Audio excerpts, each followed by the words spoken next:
Mr. Chairman. Paul Goldsmith. Mr. Chairman. Mr. Chairman. I'm going to call the Honourable Enid King. Well, thank you very much, Mr. Chairman.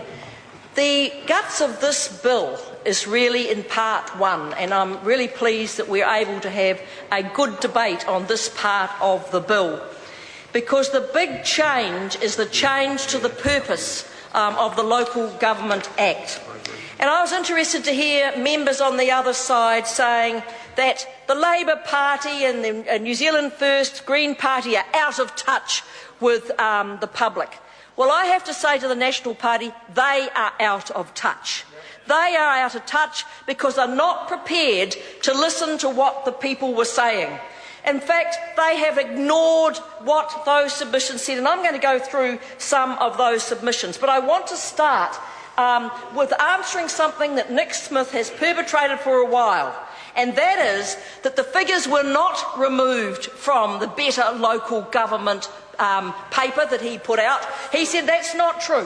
That's not true, and I'll tell the whole truth. I have got the two papers. You won't get them now unless you were very fast at getting them off the website before he whipped them off. But I was fast enough out of the blocks, and I have got the original copy, and in it has got all the figures. Go now, people who are listening, go on to the government's website, Internal Affairs, see if you can find the figures that were put out by Nick Smith, and you will find they've been removed. So I wrote to the new Minister of Local Government, a man with a lot more integrity, who wrote to me and said this: there are issues with both the data and in terms of accuracy and in terms of the picture that has been given for some councils. And that is why he said he would not put the figures back up. That is the truth, Mr. Chairman. That is the truth, not what Nick Smith has been telling this House and telling people at the Select Committee. We then heard from the member for Hamilton, who kept chirping away but wouldn't take a call, didn't have the bottle to get up and take a call, telling us how happy the Hamilton Council is.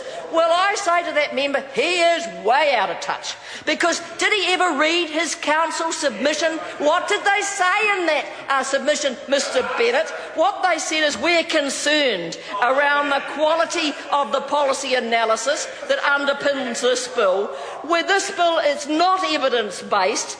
It is not evidence-based. They then went on to say that the alignment of the four well-beings are really important. They said there is little evidence to show sustainable development approach to the four well-beings has led to an expansion. They are not a happy council. That member is misleading the public with his interjection because they are upset at what's happening here today. In fact, Mr. Speaker, I have to tell you that local government themselves are upset as what is happening. And I happen to have here an email sent out by Local Government New Zealand, the preeminent group for local government, the body that would be, I think, the equivalent perhaps of Federated Farmers. You know, this is the body that takes in all local authorities. It's chaired by one Mr. Yule, the Mayor of Hastings, who wants to be the National Party candidate on the list at the next election.